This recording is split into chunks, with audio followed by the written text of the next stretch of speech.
Well, good morning again. The theme for the month is where humanity and divinity meet. And today's topic is Big U, Little U.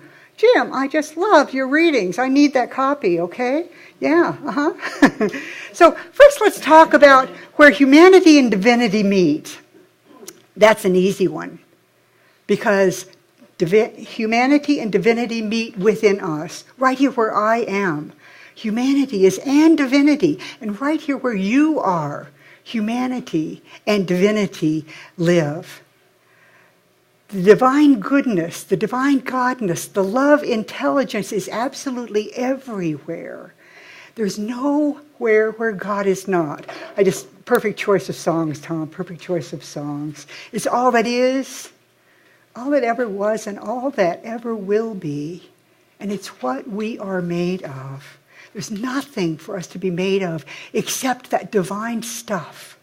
I mean, the atoms, the molecules that make up our cells, that make up our muscles and our systems and our organs and our brain, all of that is made of God stuff. Divine, the divinity within us.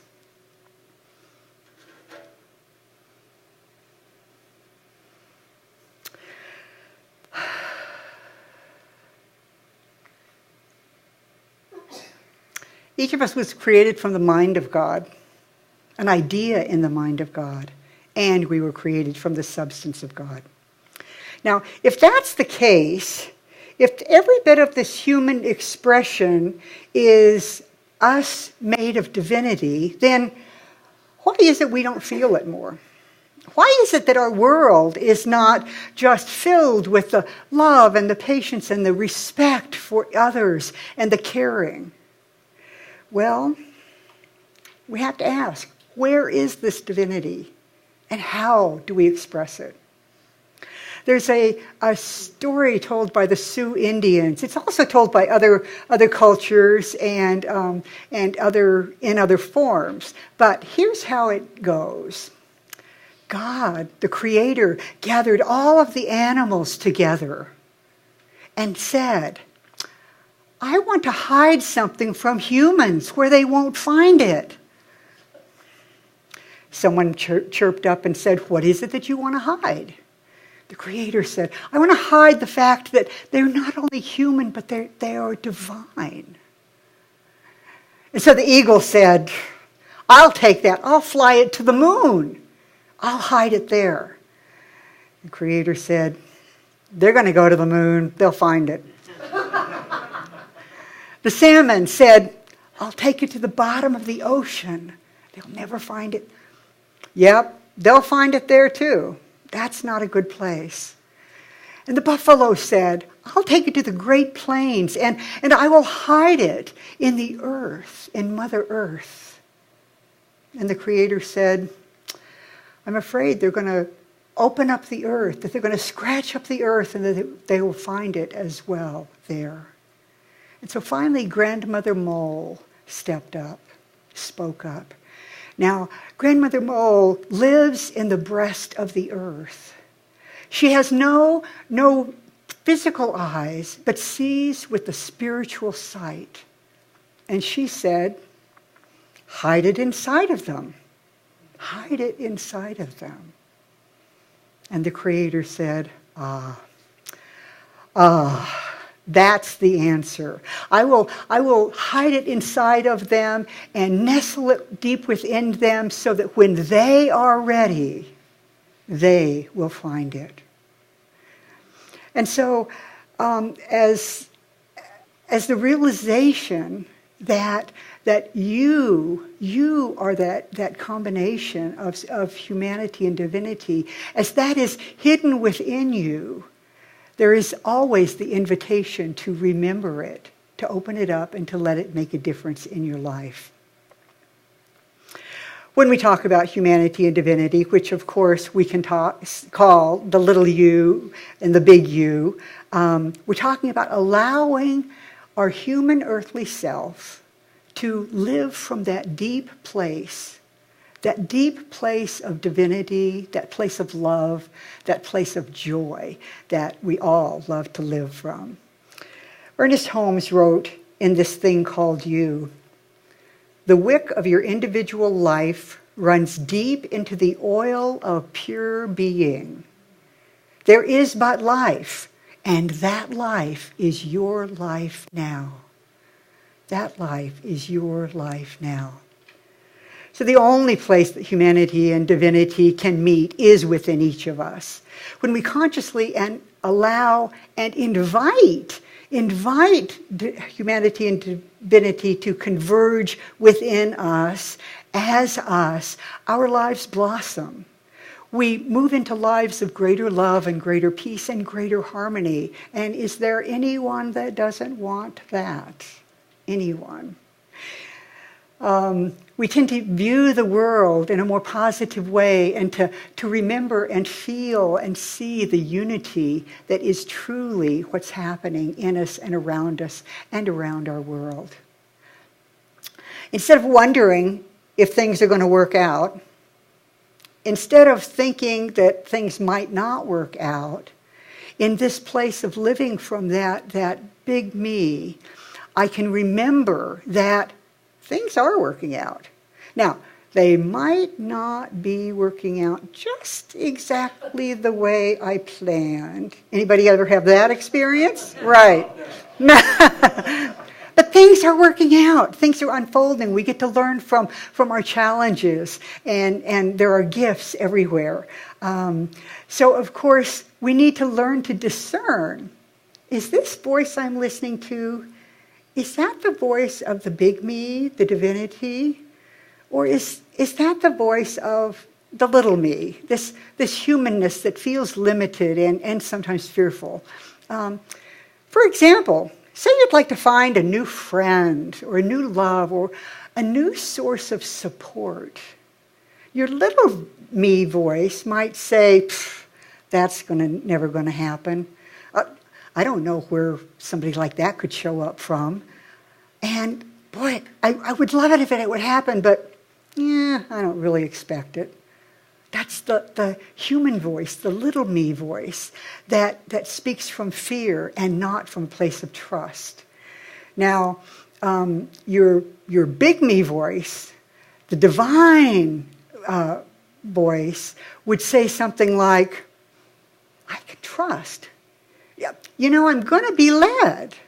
Spirit knows what's going on here, and if I am open, I can realize that everything that I have ever wanted and needed is provided for me, and if I say yes to it, if I step into it, then it's going to be taken care of. So that big me voice is the voice of trust, the voice of knowing that the guidance that we receive is perfect for us at the time we receive it. Another example might be, say you'd love to find the perfect part-time job, or the perfect business opportunity, or the perfect contract. Well, it would be a good thing for you to think about what it is you want. Think about, I bet you'd like to be paid well and appreciated, right? Yeah. I bet you'd like to work with people or have clients that are positive and easy to work with and support you in being all that you can be, right? And I just bet, you would like to be able to use your unique gifts and your unique talents as you do what you do in the world. Serving not only your employer or yourself in your business, but serving the world. Do I have that right? That, my friends, is the big me voice. The voice that says, yes, this can happen. I am open to it. I am expecting it. I am looking for it. And here it is. And here it is. Buddha, I saw this quote this morning in the Science of Mind magazine in yesterday's daily guide. Buddha said, your worst enemy cannot harm you as much as your own unguarded thoughts. Your worst enemy cannot harm you as much as your own unguarded thoughts. So if we're going to guard our thoughts, then that means when those thoughts like, oh, it's impossible, that'll never happen, we notice those. Guarding our thoughts means we catch ourselves and we say something like, I can make a different choice. That's not necessarily true for me. I can choose to trust. I can choose to say, okay, God, you take this one. Show me what to do. Make it clear. Make it tangible. Guide me, guide me, guide me. Ernest Holmes said, now suppose there were at the center of the being of each one of us a clear channel to the infinite, which is forever pouring out through us in a unique way, because it never does two things alike, nor does it ever repeat itself. Somewhere at the center of our being, should we properly use it, would be that thing we would all like to be, which is certain to be happy and well and prosperous, successful. It is certainly to be established in peace, to experience joy, to know life. It is certain, if it is understood and permitted and cultivated, to bless everything it touches.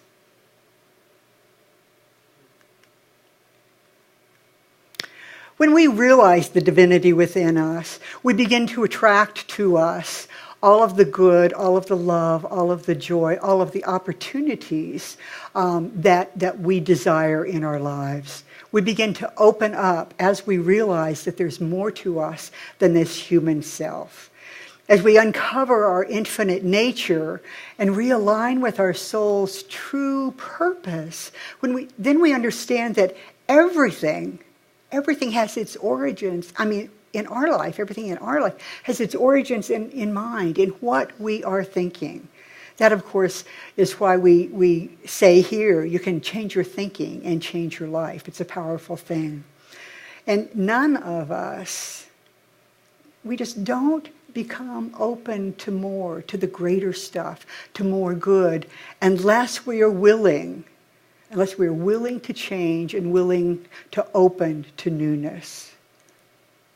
And keeping our minds focused or open, it takes some focus, it takes some practice. It doesn't just happen naturally, because most of us, as we move through our days, we have the news breaking in, and we have maybe some people who are saying negative things, and we have some energies that are around us that are not very positive. And so it takes some effort to keep our minds open, to keep ourselves willing to move into change and willing to move into newness. Ernest Holmes said, there's a place in us which lies open to the infinite, but when the Spirit brings its gift, by pouring itself through us, it can give us only what we take. This taking is mental. We take with our thoughts and with our openness. So how can we access that big me, that spiritual essence, that divine love, that intelligence that is within us? Well, of course, we access it in meditation and silence and contemplation, as we give ourselves time to not talk to God, but to listen to that deep, wise place that's within us.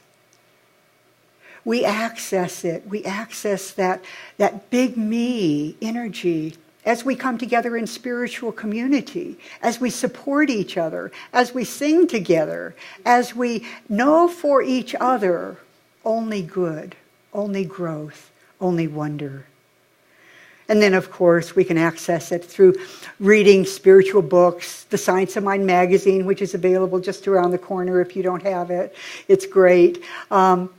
By watching podcasts or things on the internet or listening to music, does that not remind us that there is within us that it is that which is divine, that gets touched by Tom's music, Karen's music, our own singing?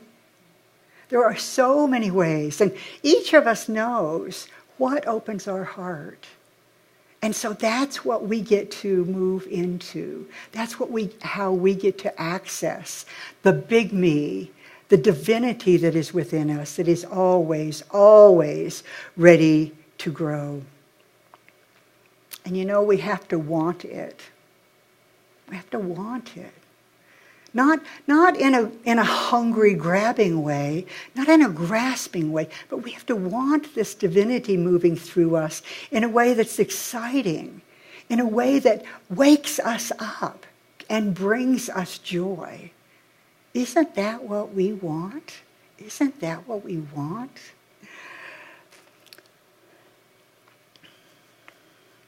We access the spiritual essence by remembering that this human me lives within the divine. That all around. I can look, I can see it in your eyes. I can see it in your eyes. I can see it in your eyes and yours and yours. Only God, only God.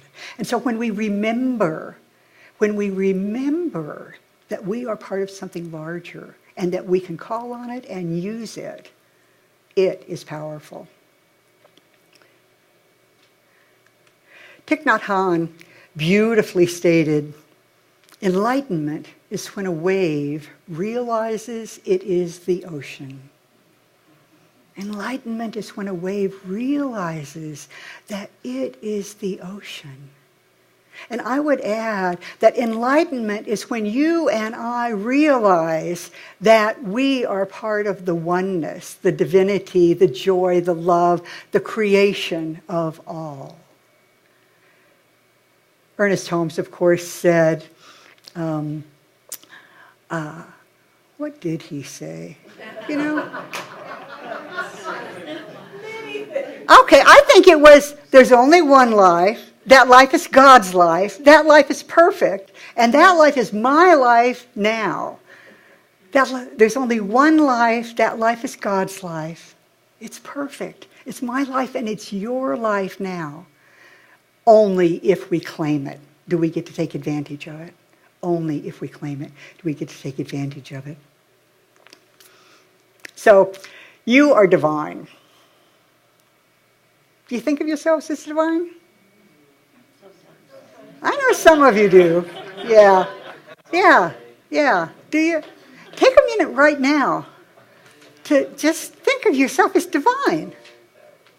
Is that cool or what? I mean, really. There's nothing within you that can block that if that's what you want to pay attention to. And so I encourage you to over and over and over remember this week, I'm divine. I'm made of God stuff. I am powerful beyond measure as I speak my word into the godness, into the law. Now, in this well-known image from Michelangelo's Sistine Chapel, the finger of God is reaching out to touch the finger of man. That's what we can do. We can reach out, and we can reach in, for it is within where we find it.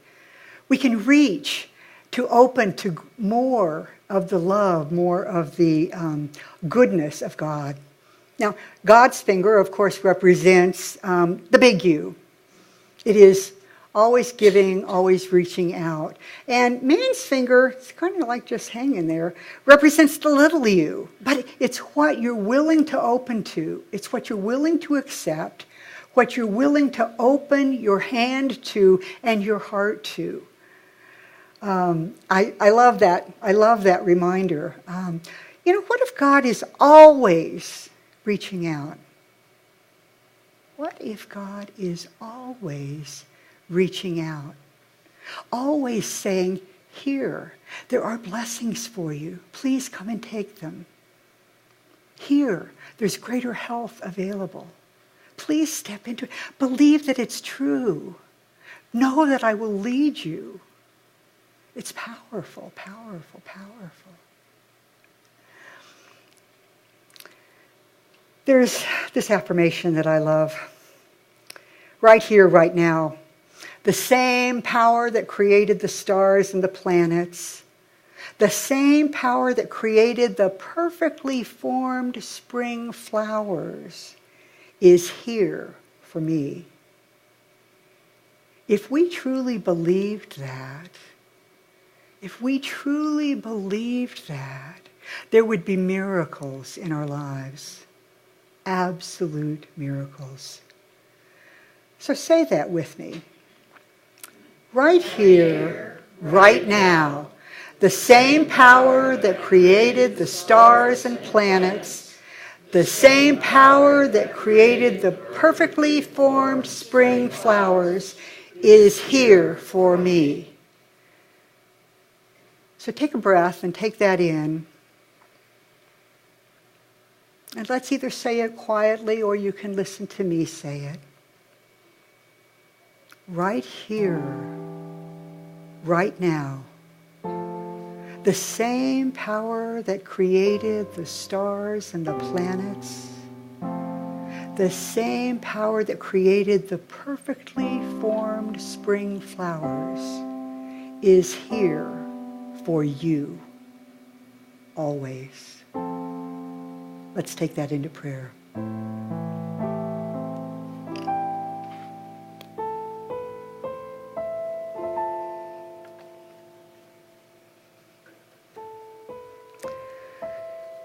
And so we know that this one power is right here, right now, always and everywhere, always for us, always supporting us, always having provided everything that we need to move into lives of greater joy, greater health, greater abundance.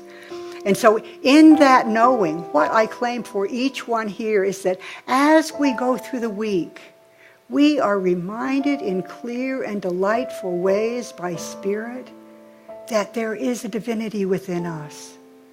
That, oh yes, we are these amazing human beings, and at our source, there is a divinity that we can call on, that we can use.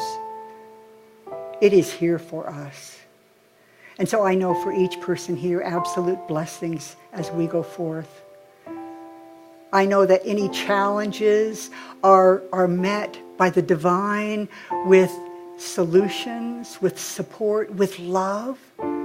For we are never going through anything alone. I know that any celebrations are met with the divine with just enthusiasm and continued support for greater and greater expressions in our life and in our world. And so I am grateful. I know that we are blessed. I know also that you are blessed and you are a blessing. And so it is.